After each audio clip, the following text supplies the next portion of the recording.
Good afternoon. Today's lecture topic is the remote sensing and geographical information system for the coastal and the ocean sciences. First, let us see what do we understand by coastal zone. Coastal zone is the transitional area between land and the sea.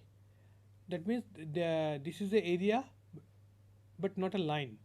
When we talk about the line, basically we talk about the land and water boundary. But here, when we talk about the coastal zone, it will be an area in between land and the sea.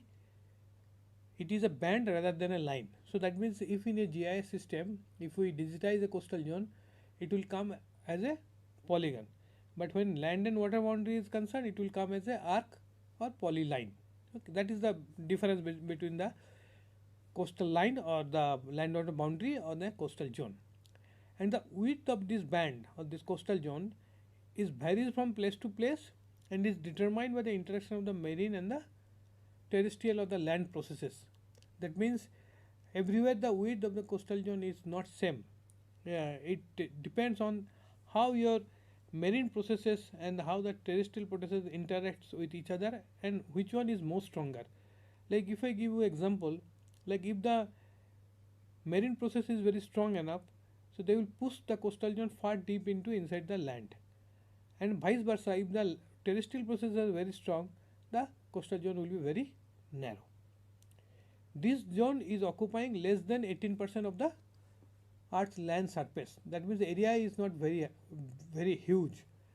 Only only 10%, only 40% of the 1 million kilometer coastline is accessible. That means in the world, total length of the coastline is around 1 million kilometer. Out of this, only 40% is accessible and temperate enough to be habitable.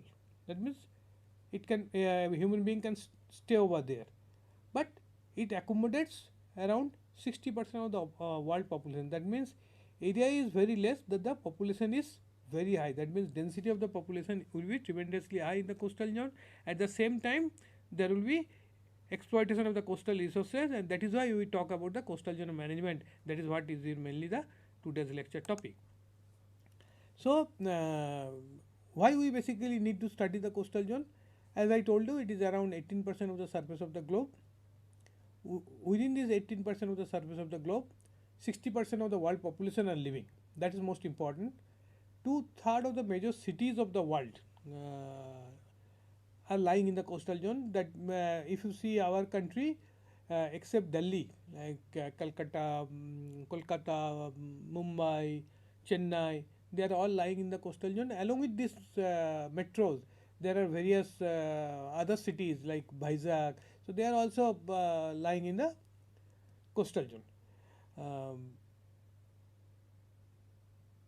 Population density, as it is very clear from the earlier two bullets, that area is less but the total population number is very high. That is why the population density is 6 times higher than the non-coastal areas. Another most important thing is in the coastal zone 90% of the world fish catch comes. That means coastal zone is very productive.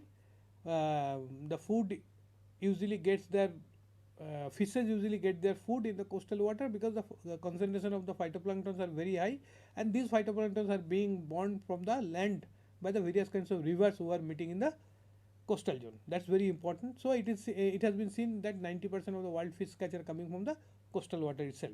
And you know, there are various sensors called ocean color sensor, which tells you about the amount of phytoplankton, which are microscopic plant who used to be taken by the fishes for their food. So their concentration, if you see, if you map any coastal area ocean color image for the phytoplankton concentration, if you see that concentration of the chlorophyll is very high in the coastal water, but when you go deep away from the coast in open ocean, the concentration of chlorophyll is less. That is mainly because of the rivers which are meeting in the coast. And as I told you that part of the land area is under the coast and part of the ocean is also under the coast, and when ocean is concerned, it is around 8% of the ocean surface comes under the coastal water. Lots of rivers are bringing lot of sediments and they are dumping in the coastal water. So 75 to 80% of the global sink of the suspended river load are happening in the coastal zone, and that is why coastal water you can see in maximum places it is very turbid, except the places like where corals are there, like Andaman Nicobar, Lakshadweep, Gulf of Manna. Those places water is very clear, but the rest of the areas, if you see the coastal zone, the water is highly turbid. 90% of the global sedimentary mineralization from the geological point of view, like igneous mineralization, the mineralization by the metamorphic processes, mineralization by the sedimentary processes, 90% of the global sedimentary mineralization happening in the coastal area. So coast is a vital importance of the humanity that we will see in the subsequent slides. It gives you everything for the human being to live. That is why the people love to be in the coast, and our prehistoric times, basically our civilization started from the coast. That's why the population is so high. So civilization started from the coast because earlier there was no, you know, rail network, no your air, there was no bus routes. So there was only one way of transportation, that is a voyage. So all the big explorers like Jab Charnak, like Vasco da Gama, they came by ships. They discovered various countries. Columbus discovered America. Vasco da Gama came India. So from the very prehistoric time, people started living in the coast. So it's very important from the humanity point of view. But at the same time, it is very fragile ecosystem. So if you disturb one part of the coastal ecosystem, it is going to be disturb the rest part as well. So if you cut the mangroves, the entire coastal zone is going to be, coastal ecosystem is going to be disturbed. It's a zone of rapid transition, gradient, and the variation. So lots of parameters varies in the coast. Even the water itself, like if you go air from the coast, the temperature varies. If you go the depth wise, the pressure will vary, the temperature will vary, the density will vary. So there are a lot of transition, gradients, and the variations. So it is very difficult to boundaries because it is a very dynamic, highly dynamic region. There is high tide, there is low tide. So it is very difficult to put a constant boundary. This is the coastal zone because it's always, with time the water comes and goes because of the attraction of the sun and the moon. We call it high tide, low tide, spring tide, nip tide.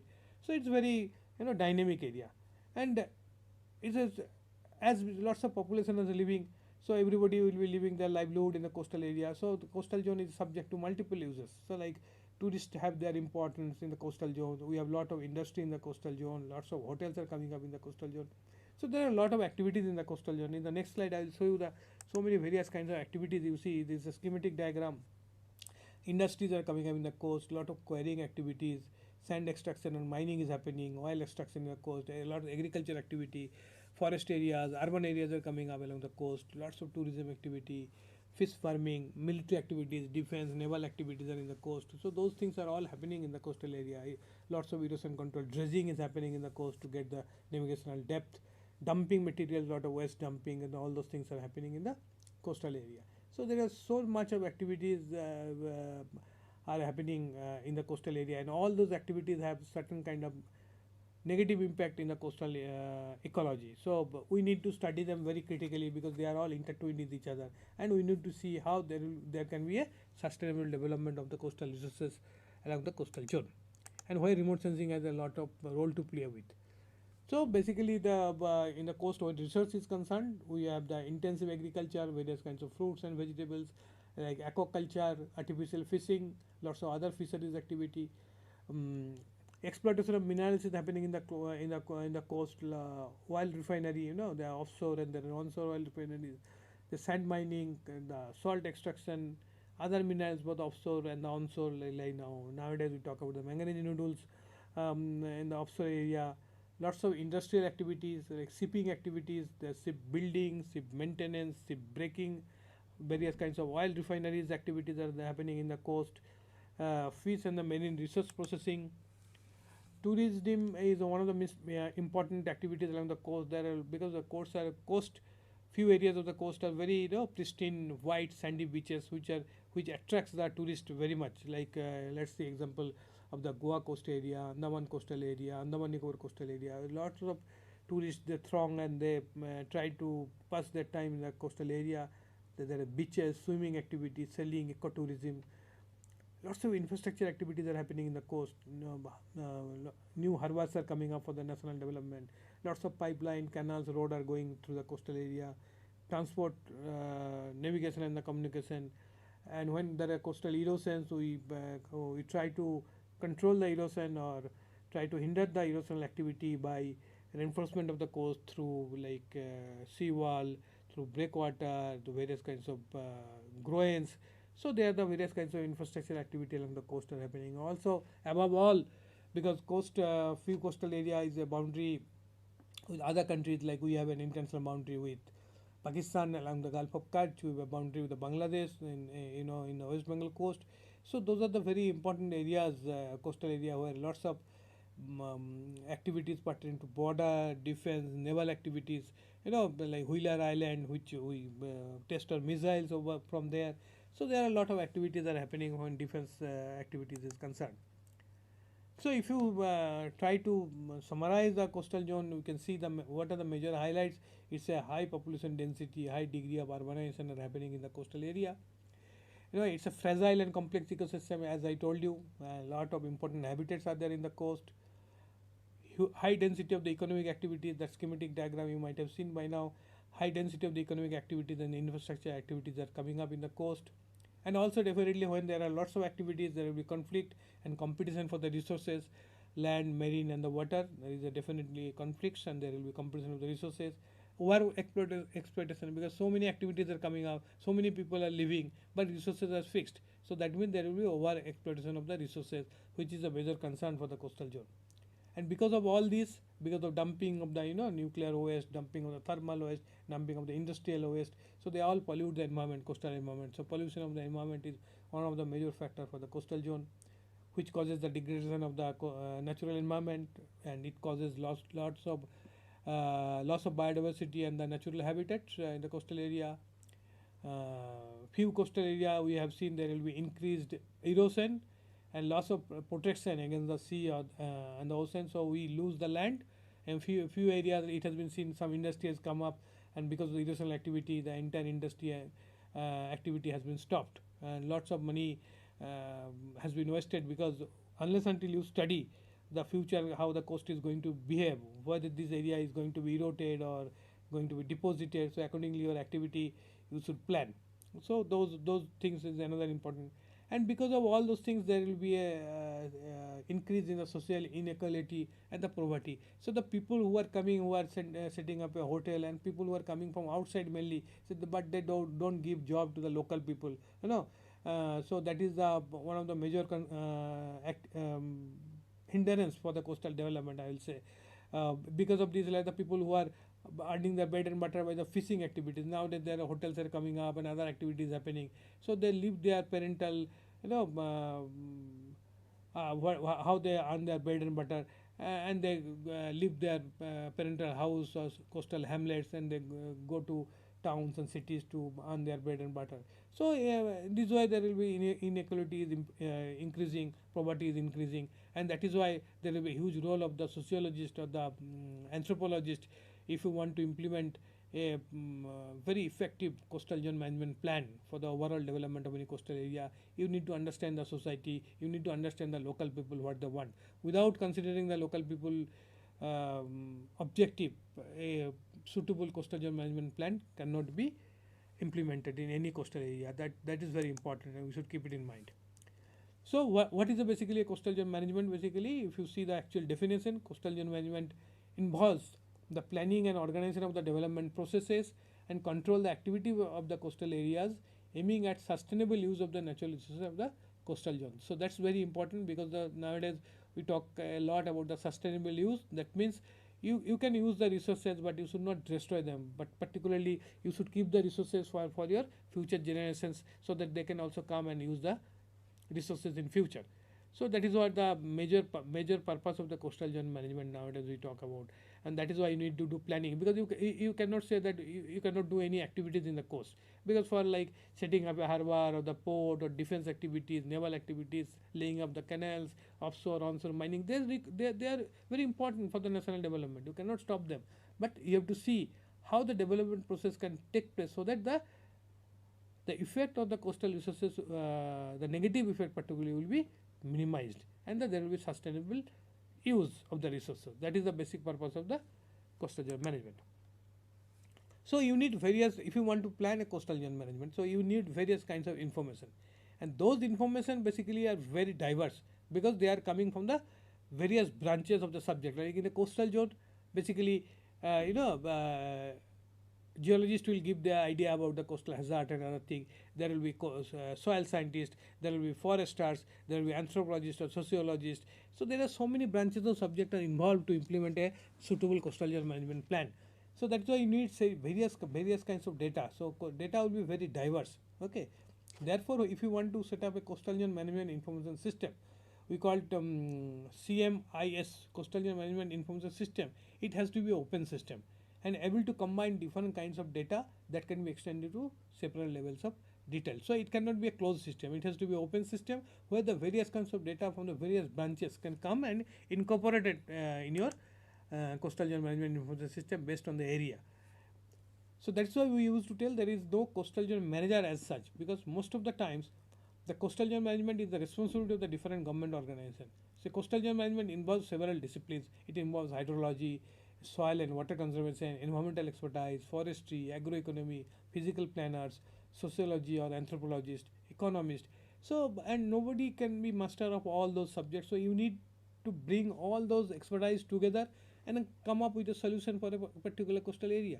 Unless until you share the data, you bring them together in a common table, take out the plan for the development of coastal zone, a coastal zone management suitable plan cannot be exercised.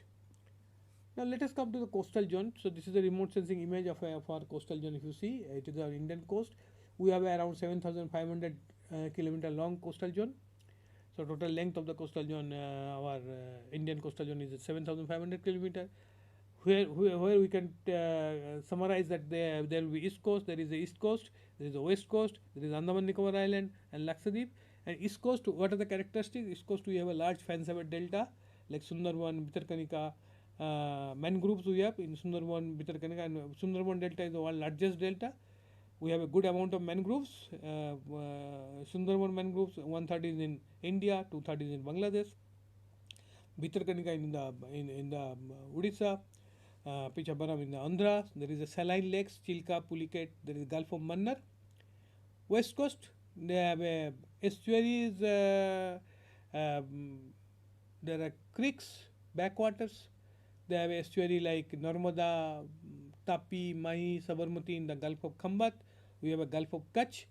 Various ports are there in the west coast. Limited coral reefs in the Gulf of Kutch, and also we have good mangroves in the west coast as well.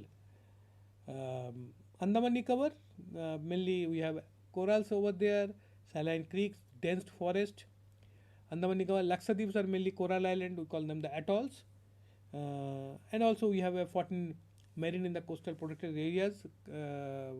So these are the major characteristics of Indian coast. And in this coast, there are various issues. If you want to manage a coastal zone management plan, if you want to develop a coastal zone management plan in a particular area of the Indian coast, our country, so there are various issues we need to address. So if we summarize all those issues, it has been seen the major issues are like first issue I can say is a population pressure, because we know now we are the world largest populous country. So lots of people living in the coastal area. So that population pressure itself is a major concern for the coastal resources in the Indian of our coastal area. And there are it has been seen that over the time the mangroves and the coral reef ecosystem are declining. There are various reasons. Not only all the reasons are anthropogenic. There are natural reasons. There may be a cyclone. There may be a tsunami. There are global warming is happening, which also anthropogenic activity, and also the cutting of mangroves, destruction of the coral reef because of the global warming. So because of the industrial affluence. So there are lots of reasons are there, both the natural and the man-made, which declining the mangroves and the coral reef ecosystem. Various places there are the municipal sewage and the water disposal we are doing. So all the disposal water we are dumping in the coastal area, industrial effluent, solid waste disposal. Because we think whatever the waste we are generating, let us put in the coastal area in the ocean, it will be being taken care by the ocean. But it will never happen. So it creates a lot of degradation in the coastal water. That water goes along the coastal area through littoral drift, and it reaches very far off region and destroy the coral reef. Other parts also destroy the mangroves, mud flat, and all other things. There are lot of natural disasters where we don't have much control, but they create havoc in the coastal area, particularly east coast, highly affected by cyclone. Of late there is a tsunami, there are storm surges, there are coastal erosion, there are saltwater intrusion in the coastal aquifer. There are various disasters are there. There are, in the coastal area, impact of the aquaculture. No, by aquaculture gives you, we import those fishes. They grow very fast because we put lot of pesticides, and we earn lot of foreign exchange. But they have a lot of negative impact, aquaculture impact over the coastal area. So lots of coastal area are battered with coastal erosion. We lose land. There is also an impact of ports are there. Ports are needed, but they have an impact in the coastal area. Coastal mining activity, construction, ingress of seawater, the potable water, groundwater water is being pushed back towards the land because of the global sea level rise, because of unwithdrawal exploitation of the groundwater near the coast. So they invite the saline water far deep inside the land. So which is called we call them as a saltwater intrusion or ingress of seawater. There is the impact of the power plant because of the dumping of the thermal waste. Impact of tourism, definitely all tourists are not wise. They litter the coastal area, they destroy mangrove, they destroy corals, leave the plastics. So they are already there in the coastal area. So when the coastal management activities is concerned, basically, so we talk about the first we have to see the collection of the data. Whenever we need to manage any coastal area, we need data. So we have to see what are the various kinds of data that are available in the coastal area, and we have to rank the data reliability, because what are the maps you will be collecting. You have to see the scale, source, age, from where they are coming. So you have to ranking the data reliability, and you have to keep it up to date. As I have told you already, that coastal zone is very dynamic. So the map which has been generated by 10 years ago is of no meaning when coastal area is concerned. That may be good with a lithological map or geological map, because they don't change so fast. But when coastal zone is concerned, whatever the data you are using for the coastal zone management activity, they should be up to date. Okay. And also monitoring the inventory studies. So whatever the inventory you can do using remote sensing or other techniques, like how much mangroves are there, how much corals are there, what is the total area of the mud flat, how much is the area of the like dunes or sandy beaches. So they are called inventories. So you have to keep a eye of the inventory, whether the mangroves is declining or afforestation is happening or deforestation is happening. All those information is very much needed. After that, you have to generate the various kinds of thematic map using remote sensing data, or which will be substantiated with the field information, definitely. So the maps will be generated in the various scale based on your objective. There may be 1 is to 50,000, 1 is to 25,000. A small area, if you want to develop, then maybe 1 is to 10,000 or 5,000 map you can be generated. We call them the thematic map. That can be done with remote sensing data, high resolution data, or depending on your objective, that may be of medium resolution data as well. Now, also the coastal zone management activities depends, like if you support the management or planning activities in any coastal area by providing the necessary sufficient information, being a scientist, you are supporting the coastal zone management activities, because as I told you, you cannot do everything of your own, but only a small component of the coastal zone management activities if you are supporting with your knowledge as a researcher, as a scientist, that means you are supporting a coastal zone management activity in any region. You are doing a duty. Also, you can support the for the policy is being written in a particular area. The people who are writing the policies, sometimes they may not be able to understand any particular area, the concern, which may, like you do certain kind of modeling study, or you can make certain simulation as a scenario generation in future how coastal zone is going to behave. So those kinds of map you should give the policy makers, then they will understand how the future policy will be being made for a particular coastal area. Now, obviously, there are certain parameters which is very difficult to retrieve using satellite data. So you need to do certain kind of research for getting those parameters, which will help the management and the planning problem in the specific region. So you need to do definitely certain kind of research, because everything you just cannot get from a remote sensing data. Something will come out of the model, something can be come out of the field information. So you need to incorporate you have to do certain kind of modeling activities, like classification of the remote sensing data, incorporating various field techniques, use of lot of instrument. So then definitely your management plan will be better. A certain image I will show you from satellite data, where you can see the mangrove degradation in the Kakinada coastal area in the Andhra, where you can see the red color is a mangrove patch, and this black color, they are the aquaculture practices, aquaculture field. So you can see the aquaculture has come cutting the mangroves. Mangroves come under the CRZ 1, Coastal Zone Regulation 1. As per the rule, you cannot cut mangroves. But things written, but it's not being followed everywhere.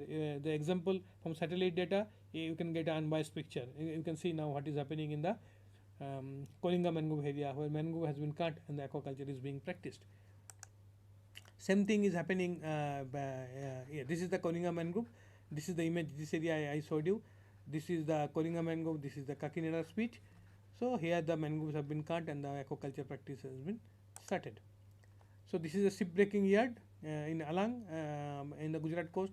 You can see the change in the water color because they use a lot of acetylene and other things where the lots of iron dust and other things they are mixing in the coastal water, and along the Alang the water goes along the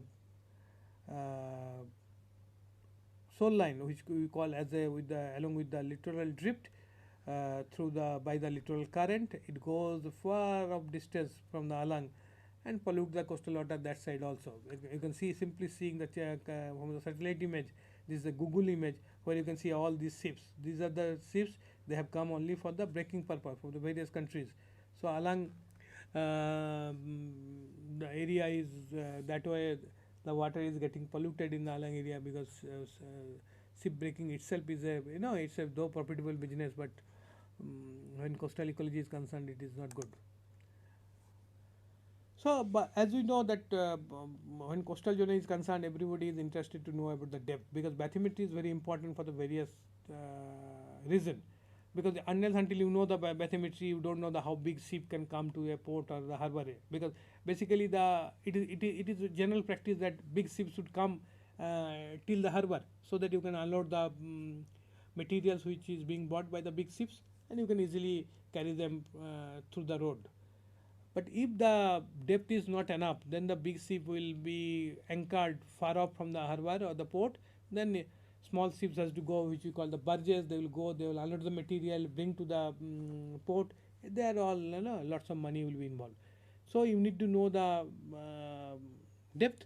If depth is sufficient is not there, sometimes we call the you have to do the dredging. Dredging is highly capital intensive. Lot of money is required for dredging to increase the navigational depth. So satellite data has certain role to play with, because every time using echo sounding and other instrument, it's not easy to get the depth. I mean to say that it's cost effective and also manpower other things. But satellite data, which is covers a huge area, there are certain algorithms are available, and it is quite no scientific. You can get at least first an idea about the what is the depth quantitative analysis of the depth. So because whatever the bands like remote sensing, we have a blue, we have a green, we have a red, we have NIR, SWIR, TIR. So all bands have different capability to penetrate the water. Red light attenuates rapidly in the water, so it absorbs water very fast and doesn't penetrate deeper than 5 meters. So using red light you cannot get any information more than 5 meters. Blue light penetrates up to 15 meters, in clear water up to 30 meters. So in clear water you can get information about the depth up to 30 meters using blue light. Green light penetrates as far as 15 meters in clear water around the coral reefs. I told you earlier that wherever that there are corals, the water is very clear. So in those places green light can go up to even 15 meters. Near infrared penetrate maximum depth of 0.5 meter, and IR is the fully absorbed. So NIR band and IR band doesn't have any penetration capability, but it is important to understand like NIR will be absorbed by the water. So if I want to find out the land and water boundary, if I load NIR band, what will happen? The water it will get absorbed. So the water pixel will be value of like not 0 but maybe within 10 or like 5, 10 like this black. But in the land part NIR will be reflected. So the pixel value will be 100, 90, 150, 200 like this. So I can get a better picture about the land and water boundary. So NIR band is very important to understand land water boundary or aerial estimation of the inland water bodies. So they are very important. So all the bands are that way, it has its own characteristics. Now, if you see the status of utilization of the remote sensing data for coastal studies, I have summarized like when their utilization is concerned in a table where um, the left hand side is table where it is given the what are the parameters I am going to retrieve, what are the remote sensing compliances in the middle, and what are the present status, where you stand.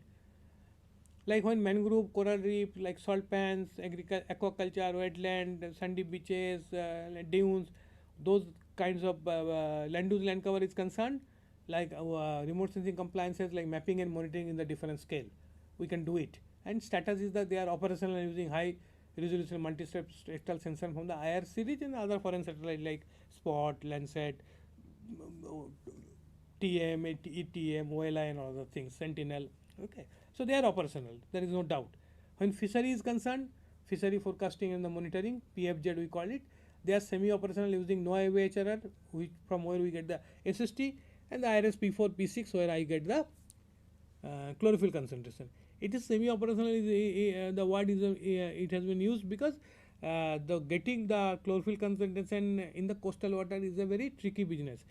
There is no robust algorithm available where the same algorithm can be applied for any kind of coast in the coastal water, particularly where I will get the very accurate ocean color. It works fine in the open ocean. Things are very simply, that's why we call it the open ocean is optically simple, coastal water is optically very complex. So that is why it is written semi-operational. Like coastal geomorphology, shoreline changes, their mapping, monitoring, different scale is possible. It's operational. We can get information the sea surface temperature, wind, wave, water vapor. So they will be used mainly for the ocean monsoon study, ocean atmospheric study, fishery forecasting. So they are again operational with IRSP4 and other foreign satellite like as NOAA data, the wind data, like microwave sensor data, ERS data, JERS. They will give you the other information regarding the waves and the winds. Also, remote sensing data can give you the to map the upwelling areas, the eddies and the gyres. They are very important because in this region, from the bottom, the water, cold water with lot of nutrients, they come and mix with the upper warm water. So those areas are good for the fish location because where the concentration of chlorophyll is high, so fishes will try and for their food in those regions. So they are important for the fishery study, and this circulation where from the bottom water is coming and missing, that will help you to understand the ocean dynamics. They are operational with the IRSP4. We can map the CRZ coastal regulation. I am coming in the subsequent slides. So coast entire Indian coast as a CRZ mapping has been done in 1:50,000 and also in selected places 1:25,000 scale. We get to know the suspended sediment concentration, we call the SSC. SSC study is possible using our ocean color sensor data, mapping, monitoring, IRS P4 and P6. Oil slick study, oil pollution, this is very important study when a coastal environment is concerned, but this study nicely can be done using microwave sensor data. Okay, our RI set data or JERS or ERS data or Canada radar set oil slicks mapping can be done. Chlorophyll, as I told you already, the IRSP4 P6, and also we can study the current and the surface circulation pattern using various kinds of remote sensing data. So much of parameters can be retrieved from remote sensing to study the coastal zone. And when let us talk about little bit of the coastal hazard, because when we do the coastal management, it is not only the coastal resources, hazard is also one of the important component of the coastal management, where we need to know how to manage the coastal various kinds of hazard. So hazard can be classified in the coastal area in two. One is the short term and the long term. Short term hazard means so they will just come and go and will do really havoc in the coastal area. Long term are the chronic disasters. Short term means cyclone, hurricane, typhoon, tsunami, okay, flash flooding from the river. Long term, slowly it will chronic disease like land subsidence, sea level rise, coastal erosion. So it will eat up the coastal area slowly.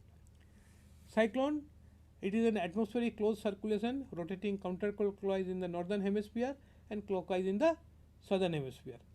Also, along with cyclone, there is another term we call the storm surge. Basically, storm surge is abnormal rise in the sea level accompanying a cyclone or the other intense storm, whose height is the difference between the observed level of sea surface and the level that would have been occurred in the absence of the cyclone. That is mainly the increase of the sea surface, increase of the level of the sea surface. Storm surge is usually estimated by subtracting the normal or atmospheric high tide from the observed storm tide. So that is the storm surge. Storm tide, there is another term called storm tide, which is the actual level of sea water resulting from the astronomic tide combined with the storm surge. Hurricane and the cyclone, basically typhoons and the hurricanes are the tropical resolving storms. They are called cyclone when they occur in the Indian Ocean. When they occur in the Atlantic Ocean or the Pacific Ocean, they will be called as typhoons or the hurricanes. As I told that cyclone is basically a low pressure system or depression, and on which the air circulates anti-clockwise direction in the northern hemisphere, clockwise direction in the southern hemisphere. The speed of the circulating air masses exceeds 33 meters per second near the Earth's surface, and there are a lot of scale of the cyclone given by the Indian Meteorological Department, when it will be called a depression, whether it will be called a cyclone, deep depression, super cyclone. Those terminologies are there. You can always get to know if you visit the IMD site. So when there is a cyclone, there is a strong wind associated with it. There is a storm surge at the local sea level rise, and there will be heavy rain. And when there is a strong wind, that caused damage to the structures, buildings and other things, and also strong wind caused the destruction of the crops. Storm surge and sea level rise, they call the flooding in the neighboring region, and also heavy rain causing the flooding. Flooding basically caused the loss of life, and also flooding caused the destruction of the crop. Damage to the houses, building also caused the loss of life. So that means you can see a single disasters or hazards, tropical cyclone, they are causing so many disasters together. There will be loss of life, there will be damage to structure, there will be flooding, there will be destruction of crops. Everything is happening out of a cyclone only. So you can see this is the image of the cyclone movement of the inset image of the super cyclone of the Odisha. You can see how the cyclone eye is getting movement, and then finally it is rotating along the coastal Odisha and creates havoc in the coastal Odisha during the during the time 28th October to 30th October 1999. Basically there was a prediction, that time prediction was not very accurate. So the prediction was that it will hit the Odisha coast, then it will go along the Odisha coast, and finally through West Bengal it will end up in the Bangladesh. But sometimes nature is very difficult to predict nature. It didn't go to West Bengal and Bangladesh, so it remained in the Odisha coast for 3 days, and that is why it got the status of the super cyclone, and it creates lot of destruction in the coastal Odisha. You can see some of the field photographs during those days, how things have been affected the super cyclone. So some image analysis that time was done with the coastal Odisha by the Odisha Remote Sensing Center, Bhubaneswar. So basically pre-cyclone and the post-cyclone image, because of the cyclone there will be lot of destruction of the coastal vegetation. So there is an index called NDVI, normalized difference vegetation index, which is called IR minus R by IR plus R. Its values ranges -1 to +1. If the values are towards the positive +1, that means health of the vegetation is good. Water is a negative, or if the values are 0.2, 0.3, that means also health condition of the vegetation is deteriorating. So you can see here in the pre-cyclone image of the some part of the coastal Odisha. This is the WHIPS data, pre-cyclone 11th October data 1999, where the NDVI image has been developed. You can see there the Bhitarkanika mangroves. Okay, this is the Gairmatha beach, where the mangroves the values are positive value. This is the values are basically in point, but it has been multiplied by 10 to get a whole number. So the values representing 5, 6, that the healthy vegetation. So whatever you can see the coastal vegetation, the values are mainly 5, 6, 4 like this. Health of the vegetation is very good. But after the cyclone, if you see, when you get the same WHIPS data on 14 November, you can see here all the areas where the values were 5 or 6, they have been reduced to 2 and 3. You can see even all the mangrove forest also, you can see here the entire mangrove patch values 6, they have been reduced to values 5. Here all the coastal vegetation, their values are 5, they are healthy vegetation, but because of the destruction, some will be under the water, all the values will come down to in 2 and 3. That means there are a lot of vegetation effect has been happened because of the cyclone. At this study we can easily find it out using NDVI, and there are also a lot of other vegetation indexes you can study, and you can find it out that how much this type of maps basically the decision makers lead, or the need, or the administrator, they usually need this type of map to understand how much vegetation has been lost, how much paddy field has been lost, so that they can do the proper remedial study, what can be done in this region. So these are the very important component of the remote sensing data which can help you the decision makers to take the proper action. Now there is another term very important, coastal regulation zone. This is also again towards the coastal zone management. This is the regulation zone of the first regulation zone of the year 1991, where MOEF Ministry of MOEF Ministry of Environment and Forest, they come up with a regulation for regulating the development activities on the coast. So the coastal stretches within 500 meter on the high tide are classified into 4 coastal zones. So basically CRZ boundary we call it, from the high tide line 500 meters towards the land, that entire area and the area between high tide and low tide will be termed as a coastal regulation zone, which can be divided into 4 parts: CRZ 1, 2, 3 and 4. CRZ 1 basically we call the ecologically sensitive areas and the area between high tide and low tide where no construction is permitted. And CRZ 1 all those ecologically sensitive elements like mangroves, coral reefs, sandy beaches, mud flat, sandy dunes, they will all come under the CRZ 1. CRZ 2 are basically the areas which already developed very close to the soil line, they will come under the CRZ 2. So before the regulations come, the areas, coastal towns, they are already developed. Okay, now we cannot destroy them. So there will be certain regulations which are permissible and the prohibited in the CRZ 2. So CRZ 3 like coastal villages, okay, readily undisturbed areas, coastal hamlets, small villages. So they will be CRZ 3.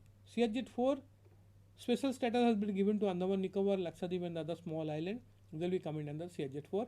And if you see the Government of India Rajpatra, the Gazetteer of India, there are lots of activities in the tabular format is given which is permissible, which is prohibited. So this type of activities are permissible in the coastal area and this type of activities are not permitted. But it has been seen of late that in the various different state, these activities are not regularly followed. Okay, the regulation zone itself is not being followed because we have a federal structure. Sometimes the different state they come out with their reasonment that I cannot leave the 500 meter from the high tide line, so that I will be left with no coastal zone. So what I will develop? So it has been seen of late that industrial growth, only few bullets I have shown you. There are n number of bullets where it has been seen that the norms of the CRZ has been flouted in our country. Industrial growth in Gujarat has damaged the CRZ 1 in the Gulf of Khambat and the Saurashtra. Mudflat in Maharashtra and Kerala reclaimed for agriculture, industrial, residential and aquaculture use. Salt harvesting and aquaculture development are responsible for damaging the mangroves of Tamil Nadu, the Godavari, Krishna regions and the Sundarbans. Mangroves have been cleared for the harbour activities near the Paradip port. So few examples I am just showing you. Even from remote sensing data, multi-polar satellite data, it is very clearly you can find it out. This region where earlier it was mangrove, now for setting up a port, entire mangrove has been cleared up. Some area mud flat, it has been declared from some industrial activities. So for aquaculture activities, so things can be seen very easily. That means the regulation zone norms have been not followed. After that also, Government of India set up another committee by recently led our Professor Saminathan committee, then the last committee by Dr. Soilesh Naik committee for mainly for the coastal regulation zone. Now things are very happening because it's a very complicated area. So you need to take advice from the local stakeholders, the NGOs, local government. You have to bring them together, then finally this type of regulation can come up. So things are happening, but in a slow pace, I will say. So this is what, using remote sensing data we have mapped the Indian coastal zone. Particularly, this is a very simple. Like if I know the high tide line, like this can be, we can get it from like National Hydrography Office at Dehradun, at the other places the high tide line boundary. And from the high tide line you can see 500 meter. This is the Goa area, Panaji area. So 500 meter buffer has been developed. This is basically CRZ boundary. So I get the CRZ boundary. Once I get the CRZ boundary, I can classify all the areas, like supervised classification I can do, where there are the sandy beaches, where there is the industry, where there are the mud flats, where there are the mangroves. So accordingly 1, 2, 3 and 4 can be mapped. So this is using remote sensing data, mapping of the CRZ has been done in the national level scale by Space Application Center at Ahmedabad in 1:50,000 scale, and few places where it is, requirement is there, it has been mapped in 1:25,000 scale. Now maybe high scale map 1:10,000 map can also be generative requirements come. Now let us talk about a little bit of the GIS. Basically, though in a coastal zone, GIS has not been extensively used like in other land areas. Most coastal data and information is spatial. Um, and as we know, the GIS in integrated coastal zone management makes sense for, like as I told you, for coastal zone management, lots of data you require, lots of integration of the data, and GIS is one of the important platform where there are certain techniques where you can integrate or analyze this large in the richer database. Quality control of the data and information product, like you can see the quality of the data, like no the data redundancy, some outliers that can be removed from the data set. So those things you can manage using GIS platform. You can also do certain kinds of modeling and the simulation of the coastal processes using GIS study. Some scenario development you can do certain testings, simulator study. Like if there is a sea level rise of few centimeter, what of the area is going to be inundated. Then you can go even few meters. What of the areas is going to be inundated. Those kinds of scenario development you can do using some GIS software. Scenario testing for management option. Now those kind of scenario can be given to the management people, so they can accordingly take the decision. mm, Decision support very important in a GIS platform. Rapid response to the disaster, where to reach the at the particular time for the disaster, where to drop the relief materials, where everywhere GIS is important you can support. And also communication and sharing the ideas and the viewpoints. You can see this is like how the in a GIS shift on the different layer works. Here you can see the in the top there is a satellite data, like let us see the ocean color image, the ocean current, the vector data, bathymetry, gridded data. And then, there will be the coordinate measurement, station measurement, some particular point data you can see, and some particular parameter you have noted using certain instrument, seafloor maps. So all the maps, all the layers can be put together, and certain queries can be generated, and you can get better analysis in a coastal environment using GIS.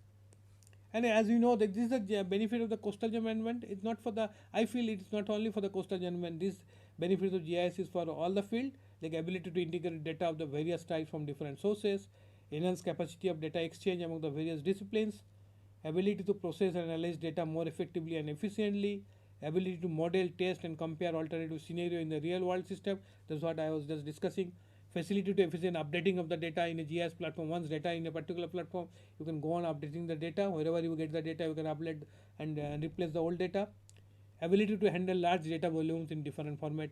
GIS has the capability to do that. And but coastal GIS has many challenges, not like a land GIS, working with the three spatial dimensions X, Y, and Z, and along the Z various parameters changes with time. Particularly, it is a like 3.5D GIS. We call the like even 4D GIS, working with the temporal data, because things changes very fast with time. So you have to incorporate time in the GIS. That really is a challenge. Working with the temporal data and the dynamic processes, great differences in the spatial and the temporal scale. Boundary is very fuzzy. Coastal boundary, as you know, there is a high tide, there is a low tide. Boundary itself is a fuzzy. That has to be represented in the GIS platform. Difficulties to defining object. Lack of also the specific coastal data model. So that's very important, which is a skeleton of a GIS system. People are working in the coastal data model. I know various labs in US and other places they're working how a data model concept can be developed for the coastal zone, where all kinds of spatial data, non-spatial data, raster, vector data from various platforms can come from the coastal zone, and they can be integrated in a data model format. We call the coastal database management system. So coastal GIS presents many various challenges. It's not a very mature technology. Coastal GIS particularly. GIS is a mature technology, because coastal GIS is not a mature technology. It's a support from the commercial sector, slow but slow to emerge, but growing. But because there is a less support from the commercial sector for the coastal GIS as such, and coastal managers and the scientists are not yet a major lobbying group in the GIS industry. So if you see the GIS industry, if you see the magazines or other, you see GIS industry, lots of applications are mainly in the land-based application. And now in a GIS is in a traffic control, in the police department, in the crime world, everywhere GIS is there. So as such, in that way, in the coastal zone, GIS has not grown, because in the coastal zone the issue is that access of the data. All the data coastal area is sensitive, so data, there is a security concern. Data we cannot get data very easily. There is a cost issue. Data is expensive, and also time series data. As I told you, it is not a one time data. You gather the data, you think things are over, like geology, geomorphology, soil, land use. No, So there is a time series data is required, and if data is available, are they in the suitable form? If data you are getting the data, are they are in the form? So that's why there are the various issues, particularly security, sensitivity, cost. These are the issues. So I'll just show you rapidly few case study which has been done in IERS by various students and our departmental case studies. So like some study has been done by my MTech students using erosion accretion along the Kakinada coast. You can see this is a Kakinada speed, the areas where erosion has been happened, where accretion has been happened has been shown using multi-temporal satellite data and the survey of the toposit. Like this here the image which we have used of the 1999 image, and SOI toposit has been used of the 1974. So scenario of the last 25 years has been developed particularly to understand which part of the speed is eroding, which parts of the speed is deportating, and consequently the remedial measures like how to control the erosion of the speed, what are the remedial measures, what are the engineering measures can be taken up, that can be thought of. Also soul line changes of the one of the area where multi-temporal satellite data can be used. Like here you can see in the Gulf of Khambat, this type of area, this type of study can be done, where the red line is the soul line of 2003 and blue line is the soul line of the 1970. So you can see which part is getting eroded, which part is getting deposited. Nowadays quantitative analysis is possible, like nowadays there is a DISAS software which are GIS extension. Using those software you can find out the like linear regression rate, net sediment movement, those kinds of techniques are there in the DISA, so we can find it out which part is eroding more, what is the rate of the erosion, what is the rate of deposition, and also at the same time you can do the future prediction of the soil line, how the soil line is going to be there in that particular region in the year of 2050 or 2030. We can do those kinds of analysis.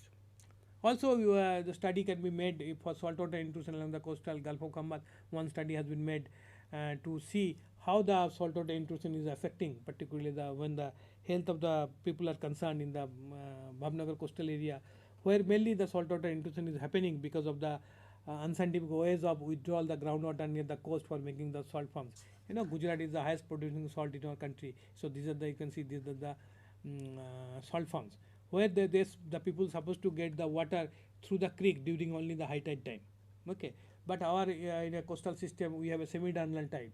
So if there is a morning 6 o'clock high tide, evening 6 o'clock there will be next high tide. So if you miss the morning high tide time, you couldn't collect the water, then you have to wait for 12 hours. So by that time, that day business is gone. There will be no sunrise after 6 o'clock or something. So people what they do, they usually where the groundwater, local ground, the very near to the coast is highly saline. So they pumping the groundwater without understanding the consequences, subsurface geological, the mechanism, and the groundwater, and more the withdrawal of the groundwater they are doing, more they are inviting the saline water interface to move towards the land. That is what it is happening. You can see the various contours, the color has been generated, where as per the standard given by the WHO or European Union, they are telling that you should not drink more than 250 mg per liter the chlorinated content of your water. So if you go on drinking chlorinated content of water more than 250 mg per liter for a long run, you're supposed to be affected with various kinds of diseases. But here you see we collected water sample from the various talabs along the villages like Alang, Sisodia, Goga, Gundi, Bhavnagar, like tube well, where the people usually drink the water from those sources, and analyzed in the local chemistry department in Bhavnagar University, and draw the contours. Then it has been seen the green line where the chlorinated content is 250 mg per liter. It is going away like around 25-30 kilometers away from the coast, and near the coast you can see the violet line chlorinated is 1000 mg per liter, 750, 500. So this entire region, what are the village you can see over here, with a sizable amount of population, they are drinking water which is having the chlorinated content is very high. Okay. So we did certain kind of modeling study to understand in the pre-monsoon and the post-monsoon study. So they are the all oil locations, and we get all the oil location data, particularly subsurface data, various kinds of like total depth, static water level, total dissolved solid, TDS, carbonate, bicarbonate, chloride.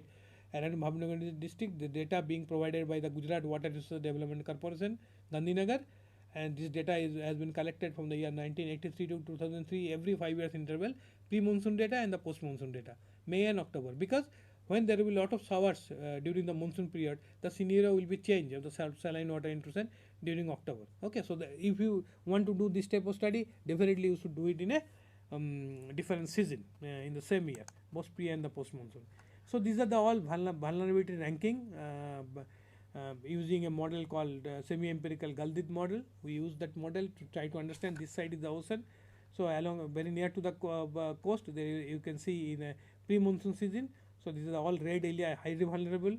Then there are the moderately vulnerable, less vulnerable, and few areas which are not vulnerable based on the subsurface geological, geohydrological conditions. Now, when the same data we collected and run the model for October, okay, the post monsoon, you can see now only the highly vulnerable region is restricted only few pockets. So these area inter-region area are moderately vulnerable, less vulnerable area has also increased, and also at the same time few areas which were earlier the less vulnerable, they have come as a non-vulnerable region.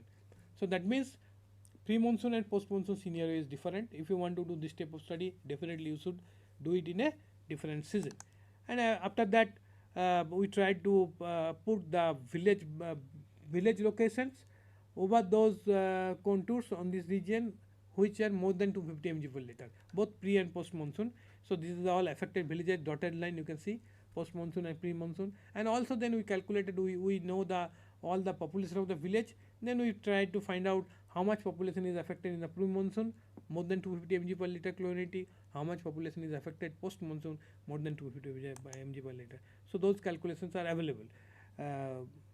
Also this type of study can be done. You can do this type of work also for storm surge risk generation along the Orissa coast.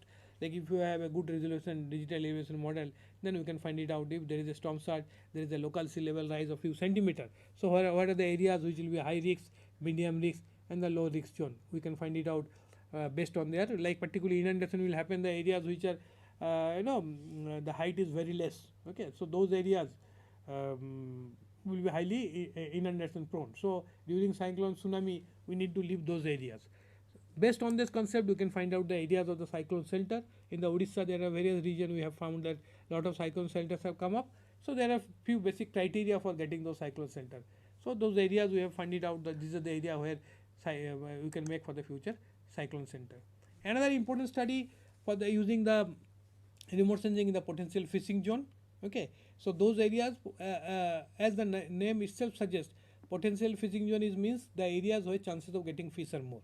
So these are the area, the upwelling, the eddies zone particularly, but of late it has been seen when we get to know the chlorophyll concentration, the areas where chlorophyll concentration is high, suitable temperature, particularly SST and the chlorophyll, they are the two important parameters which will tell you the areas for the potential fishing zone.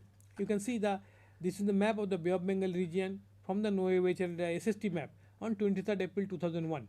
So this is a concentric ring, this is the eddy structure. You can see this is the temperature, where this is the low temperature, this is biased to 25 degree, and this side is the high temperature here. So here this is a concentric rings are there. So this is the eddy structure. So here basically from this image itself, it can be seen that this area are suitable for the PFZ. Now when I getting the same date, the chlorophyll map. So this is the chlorophyll map IRSP4 on 23rd April 2001. So you can see the phytoplankton concentration. You can see the from the ocean the sediments have been marked, the high SSC. After that you can see that from near the coastal zone, as I told you earlier, the concentration is high. When I go away from the coast, the chlorophyll concentration is decreasing. And whenever I am superimposing one above the other to get the potential fishing zone of 23rd April 2001, we can see that it perfectly matches in the eddy zone particularly, which is the high PFZ area, then medium PFZ area, low PFZ area. So this way we can get to know the various PFZ potential, and these type of techniques initially developed by the Space Application Center and National Remote Sensing Center. Then after the TOT, with the transfer of technology, the entire techniques have been given by NQuas at Hyderabad. Now operationally they are giving any fisherman now going to catch the fish, they go with the PFZ map and the GPS, so they know where I have to catch the fish. So it has been seen of late that their economic condition has been improved quite a lot, their profit has been increased. So earlier it was mainly by the luck, they don't know whether they will get fish or not, but now the scenario is not like this. The last year I will tell you that there is a study has been done because of the last tsunami which which happened in our country. So that tsunami study has been done. You can see this is the pre and the post tsunami image of the Banda Aceh region, Indonesia. This is a pre and this is a post. So after the tsunami, entire thing has been devastated. In this is the Marina Beach. This is 12 January 2004. That came 26 December 2003. So this is the 2004 and this is the 26th December 2004 the tsunami came. This is the image of the 27th December 2004. You can see the earlier before the tsunami came, it was a very pristine white beaches, Marina Beach. You can see after that the entire Marina, half of the Marina Beach is waterlogged. Okay, waterlogged is the top of the this is water, and you can see there are certain temples. The entire temples have been devastated. New creeks have been developed. Here there was no creek. Now you can see new creek. It's a lots of images available of the Andaman Nicobar and those areas during those days from National Remote Sensing Center website. So you can see some big island. They have been broken into two parts. Now Indira point below the water. So those things are happening. Certainly, remote sensing data is also very helpful for finding out the inundation due to tsunami. Penetration of water body because of the tsunami towards the land can be easily traced from the suitable remote sensing data. So we get to know that how much water has penetrated inside the land. From remote sensing data, you can find it out. This inundation line derived from the ground survey can be superimposed over the taluk or the village map using GIS to have an idea about the affected agriculture area, human population, and the infrastructure. Once I know how much inundation has happened, and if I can superimpose all the taluk and the village and know the population, I will be able to tell this much of population are under distress. So if I know that this much of population, then I can tell the people or the decision makers can take a decision how much relief operation is to be required, how much relief material has to be put through helicopter and other means. So these are very important during disaster time. So this type of map has been generated during those days. So this is the tsunami inundation map around Nagapattanam area in Tamil Nadu. So this map they supplied immediately. This is by ICMEM PD, that time Department of Ocean Development. They said this map given to Ministry of Home Affairs so that they get to know what are the see all the hatch line, the blue line. These are the inundation region, and this is not a straight line because how much water will go deep inside the land, that also depends on various parameters. That depends on the earthquake parameter, nearshore bathymetry, beach profile, land topography, velocity of the tsunami waves, and the frequency. Due to this parametric variation, the inundation varied from one location to the other location. Thank you very much.